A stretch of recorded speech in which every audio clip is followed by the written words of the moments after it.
Welcome to Wonders and Miracles podcast, where we celebrate miraculous moments in everyday lives.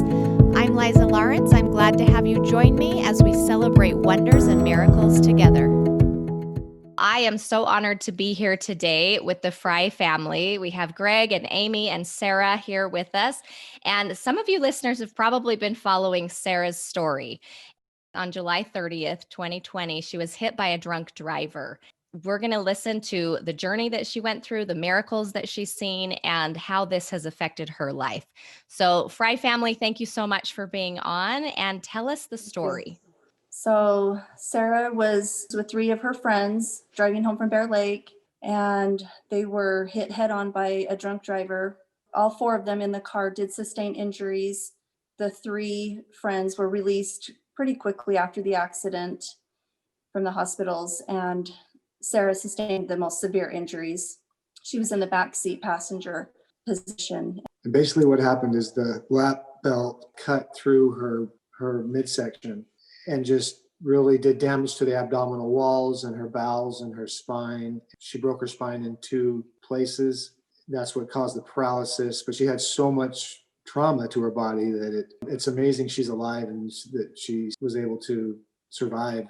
So that was the first miracle that we know we saw, was that after her first surgery to control her internal bleeding, they had to remove some intestines that were bleeding. 30% of her intestines, they said they removed. And after that surgery, the surgeon came out and talked to us. He said that her seatbelt basically cut her in half.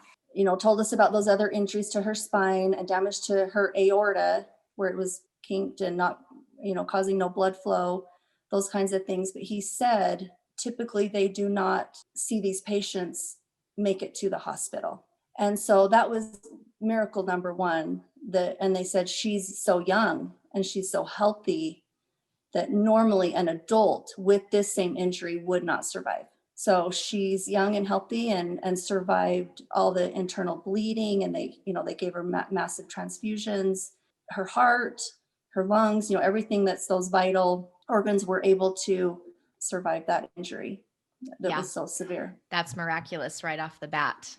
Yeah. So the fact that she's alive is a miracle. A big thing that I think that our family thinks is a miracle is, so I don't remember anything of the accident. Even a little while after, I don't remember, which could be such a miracle because people ask me if I have nightmares about the accident and if I think about it often. But I'm glad that I don't remember it to have that trauma, because that trauma would be very severe, and maybe my emotional health would change. And I just feel like that would change me if I remembered every detail about it and remembered the pain I was in. But I'm just so grateful and glad that I don't remember that pain. Like, the first thing I remember was just a couple weeks later, just in the hospital, getting the best help that I could.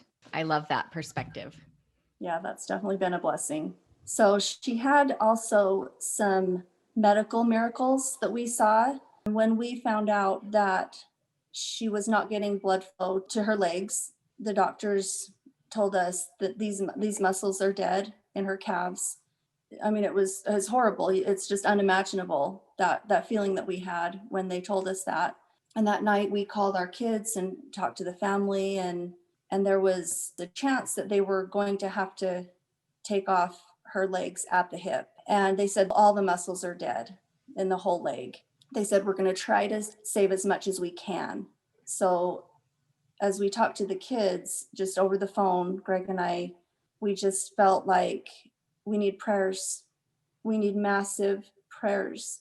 And that's what we said. We said, we need massive prayers, millions of prayers. Send it out, please. Have your families, have your friends, send it out to as many people as you can to pray for Sarah. Right now, we had a 2-hour window where they were going to determine how much of her legs they would need to take.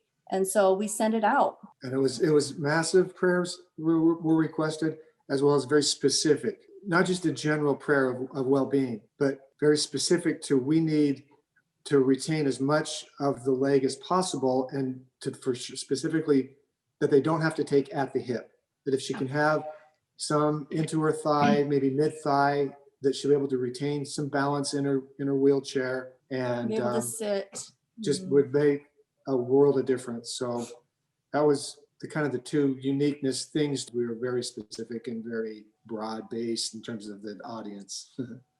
So we sent it out there. And I think that's part of what made this story so big, is that text went out, the message went out, and it just spread to so many people, and it just kept going. And we felt like those prayers were so big, so massive from so many people. And that prayer was answered when we were told 2 hours later they were going to amputate at the knee. And we were just praising God, and so grateful, so happy that our prayer was answered. And we know that our prayer was answered from God. Prayer is so powerful, but I love that you got the word out for everyone. It's many people.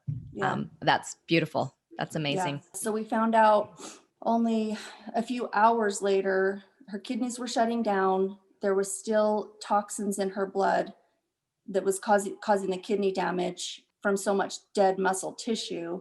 They decided they had to go back in and take more. And so they had to cut about 6 more inches off. And so the amputations ended up being at mid-thigh. We still felt like our prayer was answered. Save as much as possible, and please let her be comfortable living her life, being able to sit and have a little bit of a lap. So the next medical miracle that we felt we saw was a few days later. There was more muscle damage that they were seeing because of the no blood flow past that abdominal area. And there was some muscle damage to her glute muscles. And the doctors came to us and said she will possibly lose her glute muscles now. And that was devastating. They told us how devastating that could be for her. And he started talking about the survivability of that to me. And I said, I don't understand. Why would losing her glutes? What do you mean? He said, well, lifespan of someone who loses their glutes, not because they lose their glutes, but because of other extenuating circumstances, like other complications like kidney failure, infection, pneumonia. Well, from immobility, not able to really sit, just so he gave us the timeline and said the first mortality peak is 1 week. She's got past that. He said the next one is out 2 weeks, and she was only at a week and a half at this point. So she was within that second peak. Yeah. And then he said the third one is at 90 days. Wow. And he said there's just very low survivability rates in this type of patient. So we went home that night and had a meeting with our family, our kids, and said, we have to plan for the possibility that we're going to lose Sarah. And we won't know until it was about 4 days later before that surgery took place, where he told me in the hallway there, we are going to have to take her glutes. So we were preparing to lose Sarah. Wow. And we came to that reconciliation with God, that if that's his will, then that needs to be, we need to accept that. We talk about like our will is in line with God's will. The impact of that, of what that really means, just hit all of us. So when the surgery day came around, we had another, like we were talking about before, the prayer, please pray that she can keep her glute muscles. And they said, we're going to take at least what we can see. They had some incisions they had made earlier, and they said, it's dead. So we're going to take at least everything we can see and possibly more. But when they came back that day and they said, we didn't take any. He said they were surprised. And he said, we had multiple teams, because when she would go to one surgery, she would have multiple teams stacked up waiting for the first one to finish. And then they'd come in, and he said, we had a lot of eyes on those muscles. And he said, we can't explain why that muscle now, he says, it doesn't look healthy, but it's not worse and not bad enough to remove and excise the muscle. So they left it. And they regenerated. When we got word from the doctor, I mean, we were cheering, and it was such a happy moment that it put everything in perspective for us.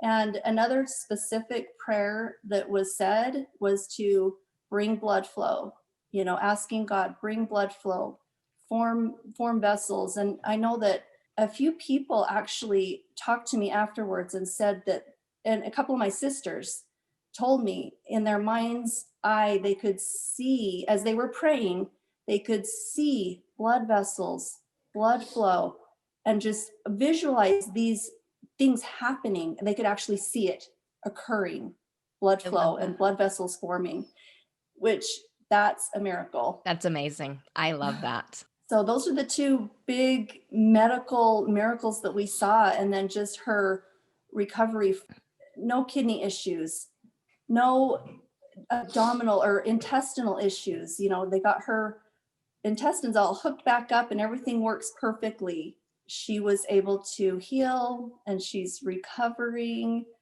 and doing great. So Sarah, tell us what the recovery's been like, and what did it feel like when you first realized I've lost my legs or I'm in such critical condition? So, although I don't remember the time when all of those prayers were being said, I just could still feel them. Like when I was in the hospital, it was like I wasn't ever panicked and I wasn't ever worried, kind of. So I know that that is because of all of the prayers that were said. And so you asked me what it was like kind of when I first realized. Again, it was just, I knew that I would be okay. And I knew that I was going to be fine and that I can handle it. Those were the thoughts that went through my head, which is probably uncommon. So I feel like those thoughts were sent into my head. A big thing that I've thought about a lot is a conversation that I had with my brother just one day when we were driving. He's currently serving an LDS mission. So before he left, we got really close with each other. And so, we could talk about anything and he would drive me around places. And I remember one time we were driving and we were kind of stuck in traffic and we were going to be late for something. And so I was kind of freaking out. I was like, oh, this is so frustrating. Like, I'm so mad that we're stuck in traffic and we're not going to make our thing. And he told me, Sarah, there's nothing we can do to control this situation. So we might as well not be mad. We might as well stay positive, stay happy, because we're going as fast as we can and there's nothing we can do about the traffic. So don't let that change your mood because there's nothing you can do to control it. And so that's what I thought a lot about in the hospital is like what's happened. And it's really sad, but there's nothing we can do now to control it except for our attitude about it. And so that really helped me just staying positive, and I'll just always remember that conversation. I love that. And it sounds like it was a really poignant conversation to help prepare you for what was to come, to give you kind of that anchor. And I think that's what people have loved about your story, just seeing how strong you've been through it and how you really are inspiring people through your attitude and your positivity through the hard things, because that's remarkable. I think you're sharing a gift that you have in that way. So kind of take us through the recovery process. Well, she progressed quickly in her rehab program. That was kind of miraculous. We were told the average stay was 6 to 8 to 12 weeks in rehab, and she was there for 3.5. So she progressed quickly, gained some strength back quickly enough to come home. And then she came home on a Tuesday. This was another miracle, was that they released her from the hospital on Tuesday, October 13th. Well, the next day, Wednesday, October 14th, was the last home football game for her high school. And she's a cheerleader, and it just was meant to be. That timing was meant to be, that she got home. And then on the next day, she was able to go cheer with her cheer team, perform at halftime. and cheer on the sidelines with her team that next day. And it just felt like that was meant to be. And she wanted to do that so much and have that memory of her senior year, to be able to do that one time. That was a goal she had, to discharge, make sure she was in well enough to just be discharged so she could make that date. And so probably unconsciously that was really helping her. Oh yeah, motivating her. There are a lot of little tiny things and details that contributed to it. For example, in rehab, I had such good therapists. So when I have good therapists, it makes me want to work hard and do better. I didn't dread going to therapy. Like it was good. And so that contributed to it. And then just my amazing doctors that would check up on us. I just think that there are a lot of little things that we could count as miracles that even we may not realize, but there are so many little things that contribute to the big outcome. I agree. And I love that you said that, because I think that's So many little important. blessings. One other miracle, big miracle, has been the outpouring of love that we have seen. The way that it has strengthened us and the way we have felt so supported through all this has been miraculous, really. I mean, there's hardly any words. It's amazing. It's incredible. The outpouring of love and prayers that we have literally felt from so many people, has given us strength to handle this trial. And we're so grateful for that miracle. It is a miracle. And I've loved seeing how much support you've gotten. It's only been 3 months, but you have had a massive amount of support. She had a situation on her ortho floor where President Ballard's son was also injured and on the same floor. And one day he was visiting his son, and one of the physical therapists said, "Hey, could you pop in and see Sarah?" So Elder Ballard came in. We believe in our church he's an apostle of Christ, and he paid her a visit. And since then has been calling her and checking in with her multiple times each week, and visited our home last Sunday. And in our foyer, we have it's the picture of Christ where he's coming down into the water, reaching down through the water to rescue somebody. And Amy just happened to snap a photo of President Ballard leaning over, giving Sarah a hug in a wheelchair. And that picture is in the background. To us, that photo is showing Christ reaching in the water, almost as if Christ is touching President Ballard, who's now hugging our daughter. Just meant so much to us. To me, it's the best picture we've ever snapped in our life. And Christ is in the details of our life, through his ministers, through not just an apostle, but from the neighbors, people all around the country. I love that connection. If you believe in coincidences, there you go. But we don't believe in coincidence. We think things happen for a reason and for a purpose. And that was a miraculous, at least for me, just letting me know she is being taken care of. And you can't think of it as bad things happen to good people. It's he protected those 4 kids in that car, and he saved their life. And this is Sarah's new path, and he's helping her along the way. And we're all here to help her along the way. Sarah, knowing that, I like that you said that this is your new path, how have you thought differently now? What has been the biggest changes that you've seen where, okay, this is my new normal? Something in the hospital that my dad said that really helped me was, you'll be able to do everything that you used to do. We just have to find out a new way of doing it. And so I've just had to relearn how to get dressed and sit up differently, just like figuring out how to use the wheelchair. I've even been able to relate to a lot of new people that I never would have. And in the future, I'm sure I'll be able to help a lot of people through my experience, which is just going to be really cool. I can feel that I'll be able to help new people that I wouldn't have otherwise. So yeah, I'm just going to have to figure out new ways of doing it, doing little daily tasks and things. But my family will always be right by my side. And yeah, just all the love that we have. I know that I'm in good hands and that I'll be able to figure it out, which is really encouraging for me. Yeah, you have an amazing support system. Mhm. Absolutely.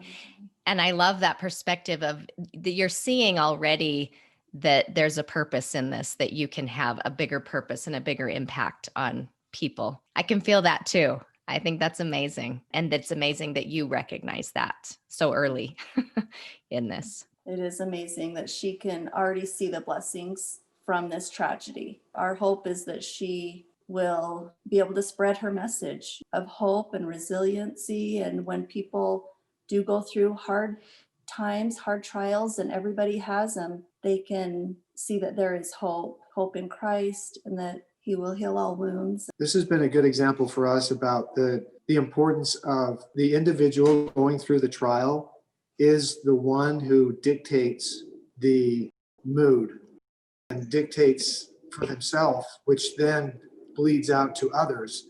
But it's infectious. The positivity she has really helps Amy and me as parents to help her and want to help her. And that expands to the family and to the community. And so because she's so positive, it just helps us. And if she were negative about it and bitter about it and resentful and feeling sorry for herself, that would really make it difficult for the people around them. And we're grateful for Sarah in maintaining that positive attitude and realizing this is what it is. Let's make the best of it going forward. That's really helped the situation. Sarah, were you, and maybe your parents will need to answer this, were you always a really positive person in general, or is this a new quality that you're seeing? I've always been positive and looking on the bright side of things. I would hate when people complain, and I would just always, I don't know. So that quality sounds like it's just helped you Yeah. in this situation. Yeah, she's confident the for same. herself. She's the same Sarah. Nothing has changed. She's always been happy and positive and a light to others. And we've had comments from our neighbors and friends that say, Sarah, I saw you 2 weeks before your accident and you had a light about you. You know, I mean, it's just like before the accident, she's always been a bright. You hear in light. sports, they'll say something about it's when you lose, that's how you see who you really are. Or that's what people learn about you, your true character. And that's how it's been for Sarah. It's exaggerated, it's exemplified who she already was and is. Yeah. And as my dad was saying before, we know that everything happens for a reason. I know that we're all given different characteristics when we're born, and different personality traits. And so I think that I've been very blessed with having this certain characteristic starting from the beginning, because God knew that this would happen. And You were given certain gifts to help you with this trial. Yeah, we believe that. And I can see that natural strength of looking on the bright side is really going to be a huge asset to you as you continue through life and continue inspiring others. One last question about the benefit concerts. A lot of people have organized fundraisers and donations, things to help, because you've had to change a lot in your house. You've had a lot of financial medical bills, things like that.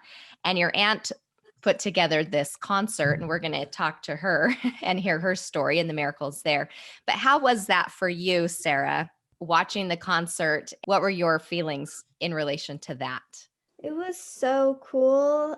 I mean, I heard how many people were there, and like hearing the crowd cheering, it was amazing to me that all of them were there for me and supporting me, and they bought a ticket for me and they showed up. And yeah, it's just amazing what my aunt and uncle did and all that they put together. Yeah, it was really cool. It was an amazing concert. I loved it too. Having Meg Johnson, who's a quadriplegic, host that or MC it, just really set the mood and the stage, just set it up right from the get-go. And she did a wonderful job, and she can relate to Sarah. She's been a mentor of our family for years. And then when this happened, and she and Amy had bumped into each other about a year before this had happened, and that set the tone for the whole thing. And then just every act, her performance, and those talent of those singers and performers on her behalf were just amazing. Just a beautiful, magical evening. It was magical. And I was touched so often. I loved when Meg told the story that she ran into you, Amy. I thought there's another little God moment where God Connection. was setting things Absolutely. up to prepare. Absolutely. I know. Wasn't that amazing? Yes. Yes. Now, is that concert available for people to see? Can they buy a ticket? It's just available to watch on It's YouTube on for free. YouTube. Awesome. Yeah. It's called Virtual Sarah Frei Benefit Concert. You just I type that love into that. YouTube, you can find it. It was very inspiring. I loved that. Yeah. Loved that.